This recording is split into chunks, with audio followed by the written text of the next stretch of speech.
Doors. I was adopted. I never knew my real mother. Rather, I knew her at one time, but I left her side when I was too little to be able to remember. I loved my adopted family, though. They were so kind to me. I ate well, I lived in a warm and comfortable house, and I got to stay up pretty late. Let me tell you about my family real fast. First, there's my mother. I never called her Mom or anything like that. I just called her by her first name, Janice. She didn't mind at all, though. I called her that for so long, I don't think she even noticed. Anyhow, she was a very kind woman. I think that she is the one who recommended my adoption in the first place. Sometimes, I would lay my head against her in front of the television, and she would tickle my back with her nails. She is one of those Hollywood mothers. Second, there's Dad. His real name was Richard, but he never really liked me so much, so I began to refer to him as Dad in a desperate attempt to gain his affection. It didn't work. I think that no matter what I called him, he would never love me as much as his own child. That's understandable, so I really didn't press the matter. The most notable attribute of Dad was his unmoving sternness. He was not afraid to pop his children when they did something wrong. I found that out before I could use the restroom properly. He didn't hesitate to spank me. Well, I'm in line, and it's because of his methods. Lastly is my sister, little Emily. Little Emily was really young when I was adopted, so we were about the same age, but she was slightly older. I like to think of her as my little sister, though. We got along better than any sibling could possibly get along. We would always stay up late together and just talk. Well, she did a lot of the talking. I mostly just listened because I loved her. It was a great setup that we had.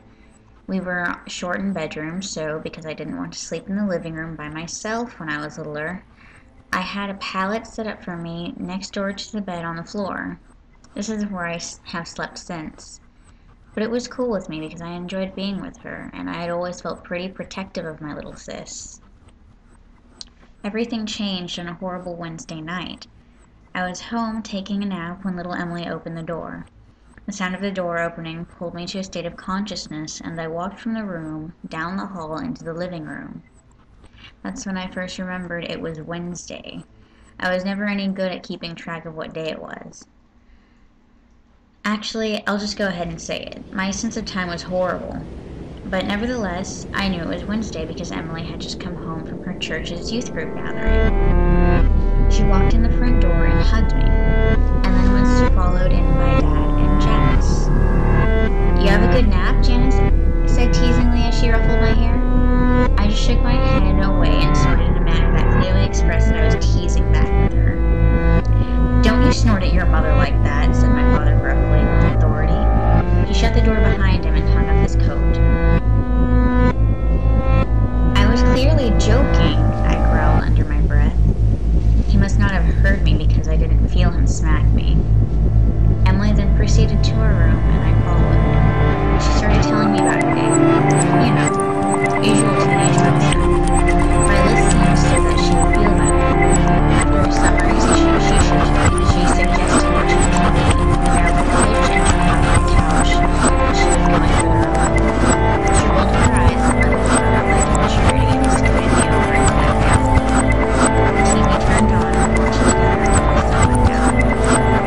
Emily was kind of bored. Instead of watching cartoons like I would, rather watch Discovery and Animal Planet and National Geographic. I liked those too, so I didn't mind. Actually, those were the only channels that didn't get my attention. So it got late and Janice picked up when I whispered, "Emily, Pastor Fitz, turn off the television for me. And you too," she pointed at me. Emily turned on the program we were watching grudgingly next to her. She started on the hall door. As I followed, I couldn't shake the feeling of this horrible time. We went into our room and opened the door. Just as she did, a neat flash of green out in the room behind. It was out of the window, but as soon as I redirected my line of sight to where the window was, no longer in my peripheral vision. What it was that I thought I saw was gone. I still remained alert. My sister's sake. I lay there in darkness with nothing but the thin ray of light from the street lamp outside to illuminate the room. It wasn't much. Time and time again I could have sworn that I heard subtle sounds outside the window. A twig break, leaves crunching, those jostling. And all I could smell the faint stench of sweat and blood. Kept my eyes open most of the night. The sounds subsided and the smell left my nose. I began to feel at ease, my eyelids closed. Not long after that, I heard a very loud crash on the other side of the house. I was up in an instant. "There's someone in the house!" I barked with extreme adrenaline coursing through me. "Wake up!" I shrilly pleaded with Emily.